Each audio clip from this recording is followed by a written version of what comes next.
Hello, hello, hello, hello.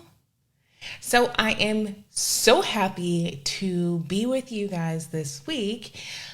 For those of you who are waiting on me, my apologies, but um, I needed to honor my feelings, and I felt a really intense sadness and literally felt like I was about to cry at any moment the entire day. So it definitely was not a day to do my normal chats, but I definitely wanted to make sure that I came through. I gave myself the time that I needed to work through it, did some journaling, did some meditation, and here we are. But I think it's really important that one, I share this with you because, most of us are on social media and everybody's life looks picture perfect, right? We don't see the downs, we mostly see the ups and the really, really highs of people's life.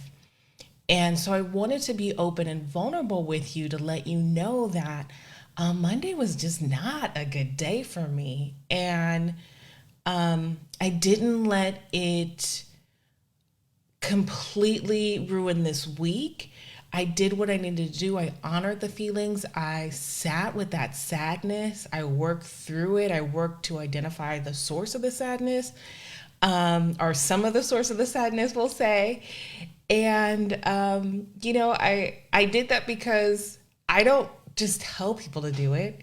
I do it too when I have those moments when emotions or feelings come about. I honor them. And I encourage you to do the same. I understand, though, depending on your lifestyle, the way you live, where you work, or what have you, we don't always get time to honor our feelings and emotion.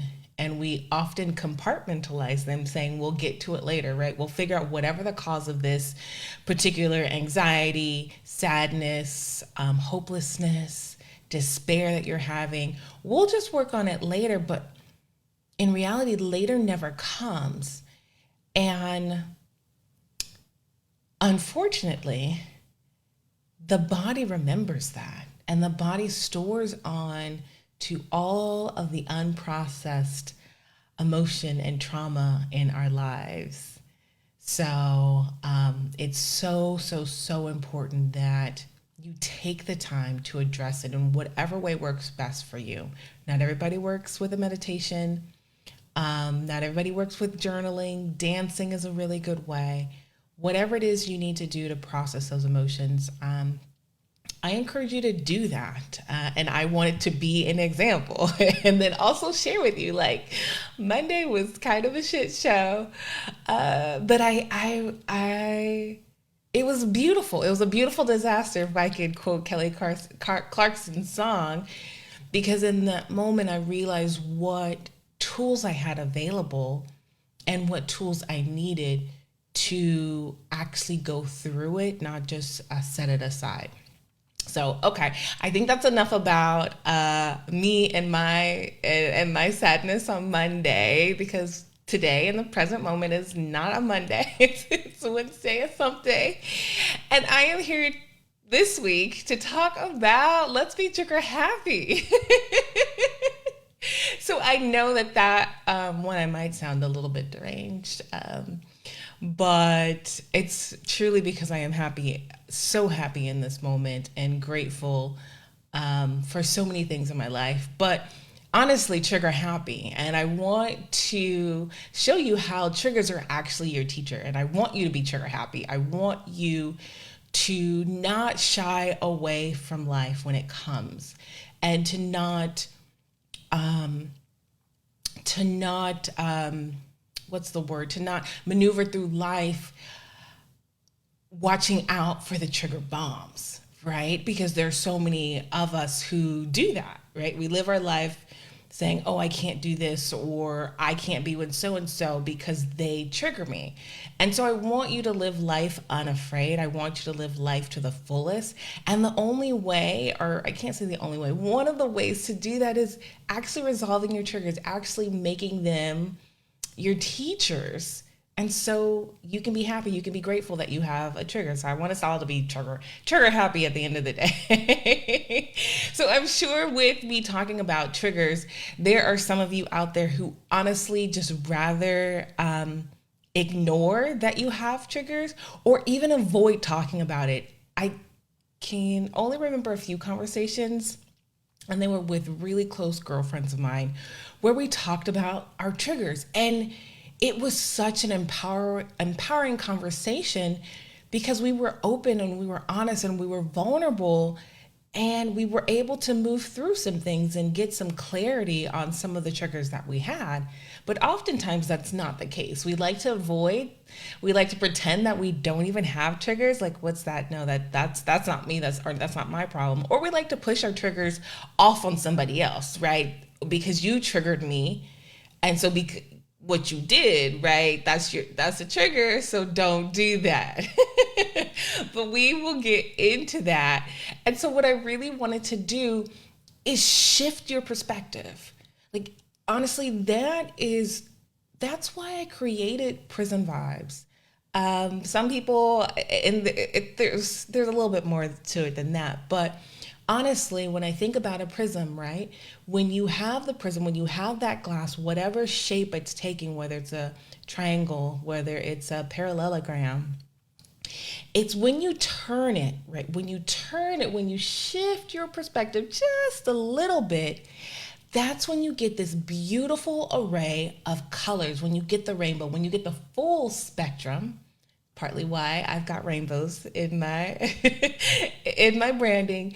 But when you see that full spectrum of light, that's like that aha moment, that epiphany occurs. And so that's what I want to do today with triggers. I want to just shift your perspective. You are the prism. I want to shift you a little bit.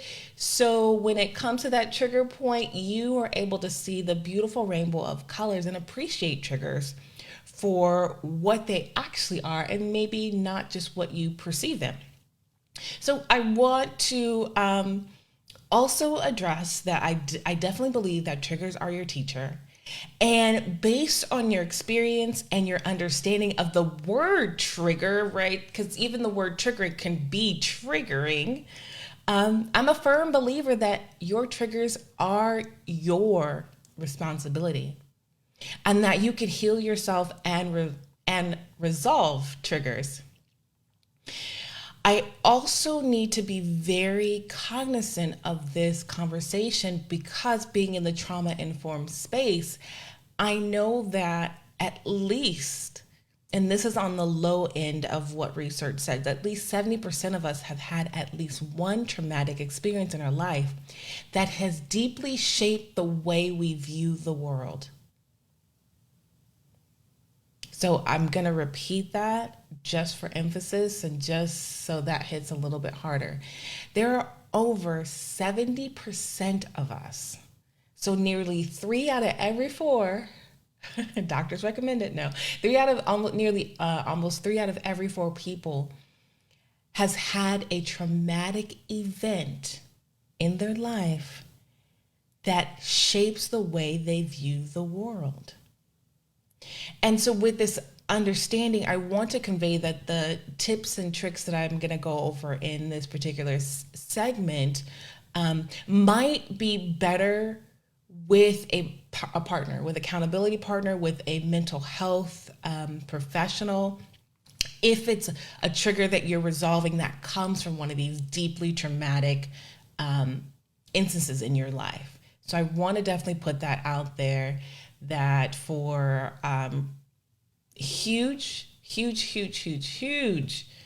situations that we've had in our life in the past, generally in childhood, that it's okay and it's preferred that you have someone that actually helps you walk through these steps to dismantle those particular triggers. So with that said, I want you to know, right, who I am. I'm Erica Chimnell.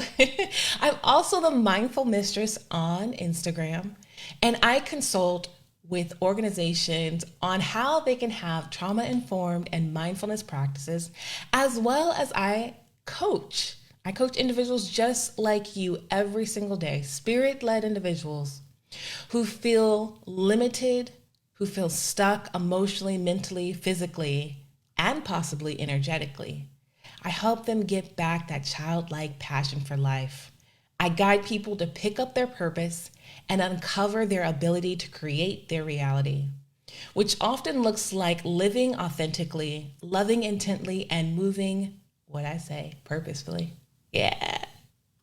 So let's get into it. So, according to the APA, American Psychological Association, a trigger is defined as a stimulus that elicits a reaction.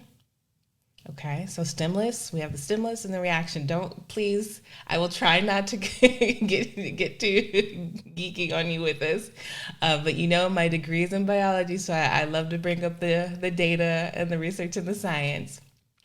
So also, Psych Central says that a trigger goes on to state that a trigger is something that sets off a temporary memory tape or flashback, transporting the person back to the event of his or her original trauma.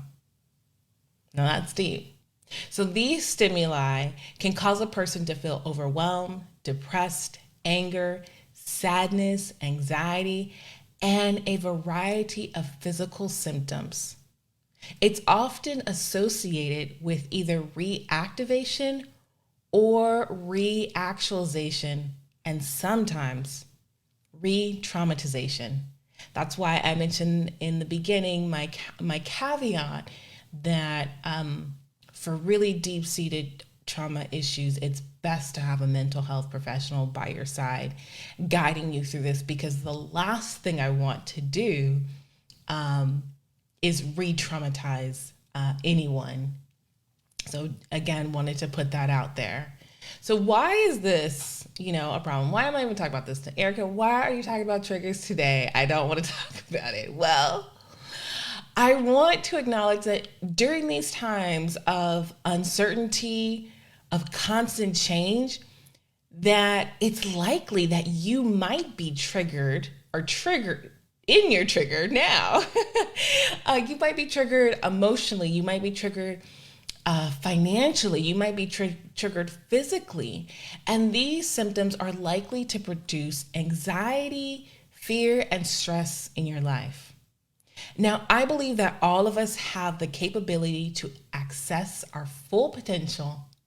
However, when you're living your life constantly avoiding the landmines, such as your triggers, you don't really have access to your full potential, to your capability, right? That's actually in direct opposition to living a life where you can create your reality, because you're busy navigating through all the trigger minds in your life. And by that, it's really the triggers that are in the driver's seat. You are in the driver's seat. So I want you to be able to take back control of your life and create your reality. Additionally, triggers cause stress. And over time, continuous activation of these triggers causes the emotional distress, and which can eventually lead to disease. Now, we kind of talked about this in the last session when it comes to stress and dis-ease in the body and how that can manifest in a whole host of not only mental, emotional, but physical ailments as well. So I want you to ask yourself, are your triggers really worth your life? Now, I know, okay, you're going to say that was overboard, right? That was too much. I was reaching for that. But seriously though, are the triggers you are currently avoiding, are the triggers that you don't even want to talk about, are the triggers that you're blaming somebody else for, is that worth your dreams? Is that worth your future partner? Is that worth your kids? Is that worth your career? Is that worth your life? I didn't think so. So this is why I want you to be trigger happy and use triggers. Triggers are an amazing teacher and a way of healing, and you can experience crazy, ridiculous growth and evolution when it comes to making triggers your teachers. So to get into it, right? Let me get into the nitty gritty. The first thing when it comes to triggers, I want you to know, triggers are your teacher because they teach you awareness. Think about it. In that moment when you were triggered, granted, whatever reaction you had to the trigger, you might not have been cognizant, but have you ever done something or said something and immediately after you had no clue why you said it? You had no clue why you did what you did, but it just happened. Well, that right there, that is the teachable moment. That is the awareness that the trigger gives you.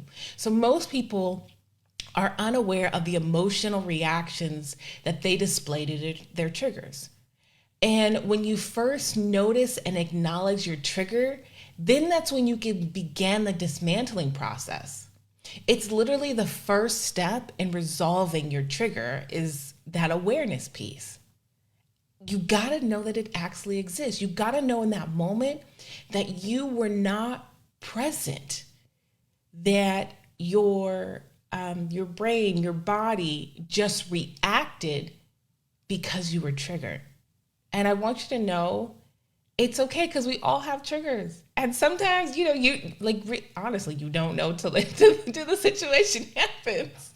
Now, if it keeps happening and you just keep doing it, then that's not an awareness piece. That you were not listening to your teacher who is teaching you the awareness that you need to have, that you were not fully in control of your life at that moment. You allowed the trigger to happen and the reaction, whatever the reaction from that trigger was, to happen without being conscious, without actually directing how you wanted this part in your life to go.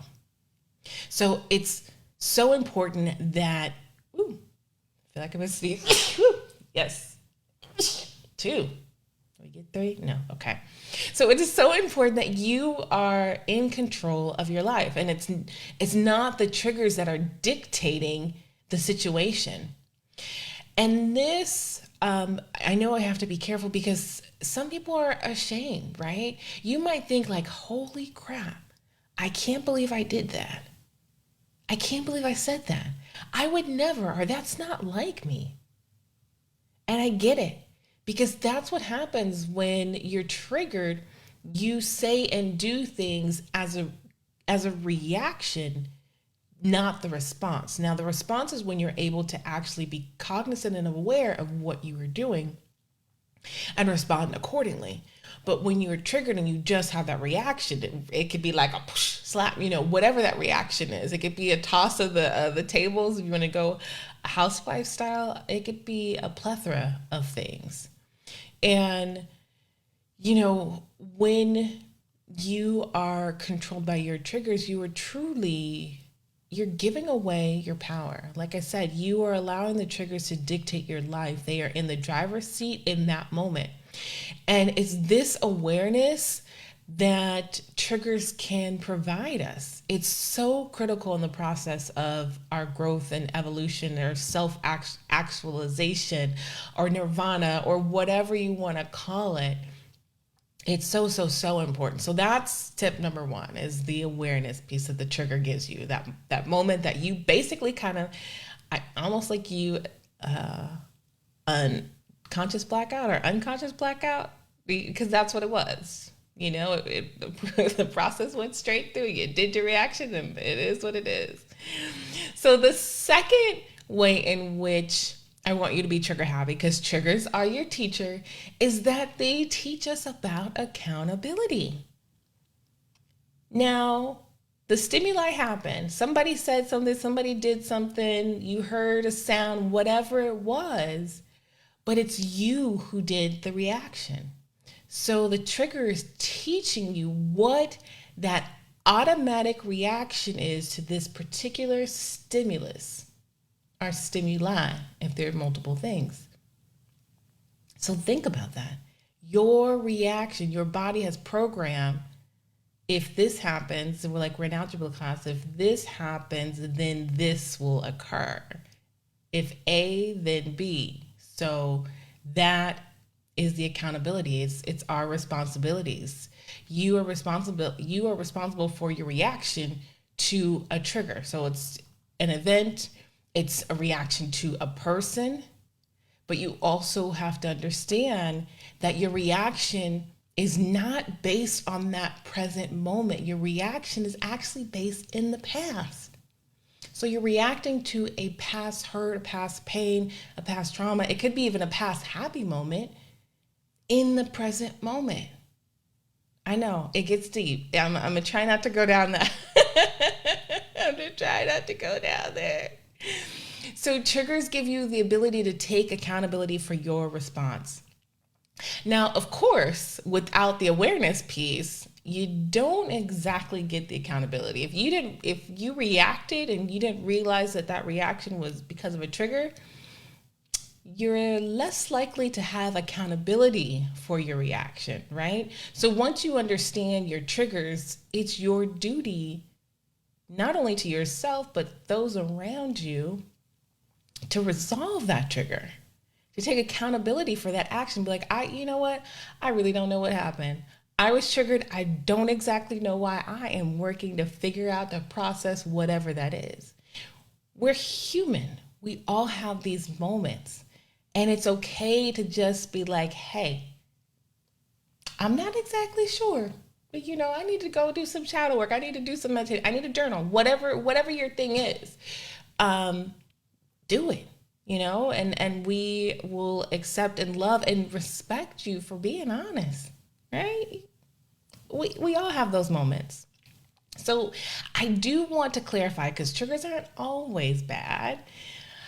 You have some good triggers, right? And we generally associate triggers with being something negative, but there can be positive triggers in our life. Something I think about is one of my favorite aunts who passed. We shared this particular candy. And anytime this candy just happens, because it's not a candy that you see everywhere, anytime this candy just happens to show up, it triggers memories. So it triggers a flood of positive emotions and feeling, a euphoria that I get when I see this particular candy. So again, I don't want you to think that triggers are always a bad thing. So this is another reason why you don't need to avoid them. Be trigger happy, because yes, technically I was reacting to a past moment in the present, but it was a good one. And I like good memories. So triggers teach us about accountability, which involve acceptance and understanding when you are triggered. Remember, it is not the other person's fault. They can't help that what they did remind you of something in the past that didn't quite sit well with you. But as always, if you need help with identifying, being accountable, the awareness piece to your triggers, I'm happy to be your accountability partner. Book a call, let's chat. There are also tons of fabulous mental health professionals out there for triggers that are associated with some deep traumatic events in our life. So for my last tip, now this is really good. The third way that triggers are your teacher is they teach us that there's a source, right? There's an area of our life that we need more love in. So they teach us how to identify sources of pain, suffering, and challenge. So think about when an aunt, an uncle, your mom, dad tells you about a challenge that's going to happen, or tells you about a storm that's going to happen before it happens. You can get all your tools together, right? You can collect them and get ready and be ready. And that's what triggers do. They identify the sources of pain, suffering, and challenge. So when you start to work on those triggers, you have now prepared for the next time when it happens Because you're like, nah, I already been through this. I've been down this road. Like we've resolved this. So now when that trigger comes up, it's not really even a trigger anymore. So I want you to know that this particular process is not the easiest because it can sometimes be hard to identify the source of a particular pain, challenge, or suffering, the event. And then there could be multiple triggers to that event as well. So this is where it gets a little fun. It gets a little interesting. But I want you to know that this process has to be very intentional. Upon realizing that awareness piece and the accountability that this is an area that needs a little more TLC, now you have to go on a journey. And this journey involves finding the source of your trigger. And to understand the source of your trigger, you have to be willing to go within and ask yourself simple but sometimes very difficult questions. And a type of question might be, why do I get angry when someone omits the truth? I don't know. Could be a trigger from a time when someone omitted the truth and that truth was profoundly changed your life. Who knows? It could be, why do I get mad when my partner speaks to someone of the opposite sex? I don't know. That could be your trigger. It may not be. Another one could be, why do I feel unworthy when I leave a relationship? Why, when someone says X, whatever that is, when someone says tomatoes, when someone says moist, I get annoyed? What is that from? Right? So just a few questions to ask, and clearly that is not an exhaustive list of some questions that might come up as you work to identify the source. Now, normally I just have three, like baseball, 3 strikes and I'm out. But today we have 4. I'm going to give you one more tip because I want you to truly be trigger happy. And I think this one is a really, really good one. And I couldn't decide which of the other ones I wanted to get rid of, in full disclosure. So for tip 4, triggers teach you how to love unconditionally. Now, I know you might be thinking like, how does a trigger teach me that? Well, I'm glad you asked. First, this is a lot. I want you to stay with me. I want you to come along with me on this journey. First, triggers teach you to love yourself for being able to identify a reaction versus a response. There are plenty of people who are walking around still blaming others for their triggers. So you need to congratulate yourself. You aren't one of those. And because of that, that means that you are more self-aware and conscious. Now, I'm not saying this to put you on your spiritual ego or to chastise anyone who isn't at this point of awareness. But it's definitely a point of gratitude to have for the trigger, that it's able to teach you to love yourself for being able to identify. And so not only we have love yourself, but this is a big one, y'all. Second, because I say it teaches about unconditional love, so not only about love of ourselves, but love of the people who still loved you despite your triggered reaction. Now, I need you to think about that, right? Because we're working on unconditional love. So the people who still loved you, although your triggered reaction could have been something ugly, something nasty, something dark, it teaches you to still love them Love the ones who loved you despite your reactions. Not everyone can separate. And I love, this is like one of my favorite things in life. Be able to separate the action from the flawed human being. Not everyone can do that and still love that person regardless of the mistakes, the missteps, the triggers that they have. So being able to be a flawed human being and still be loved by those who were there to receive the raft of your trigger, that's deep. These people will be there to support you as you do the work too, as you do the work to resolve those triggers. And third, but not least, triggers allow you to love the mind who created the trigger. Now, okay, I said I was going deep with this, but a trigger is a protection mechanism, right? So the mind created this protection response so you would not get hurt again. So in this part where I'm talking about triggers teach us unconditional love, they teach you unconditional love because you're able to love yourself for identifying it, having accountability for it. You're able to love others who loved you through it and during it.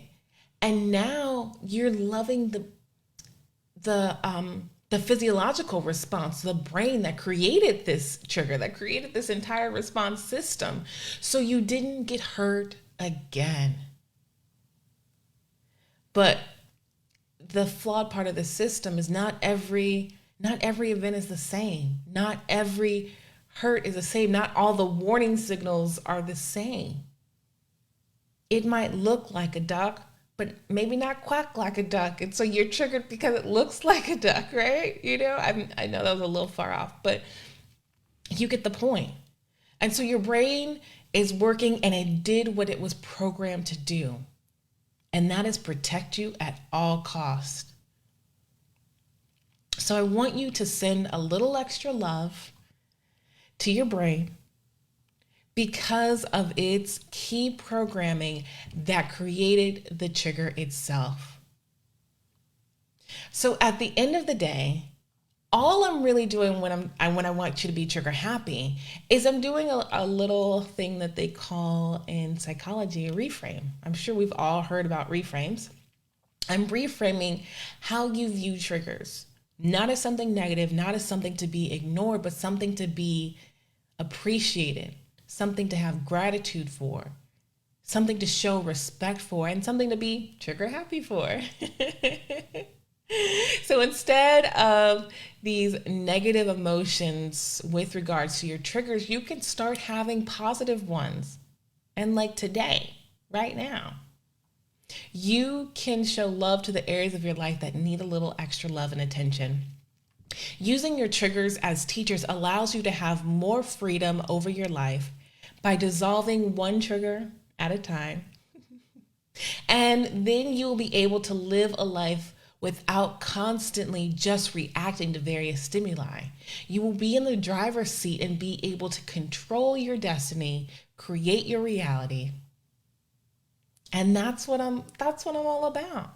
I want you to be able to have that. I want you to be able to experience that in life.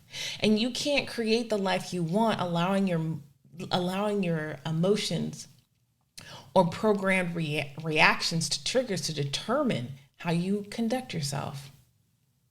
Not to mention the physiological impact of triggers and the stress that it can bring.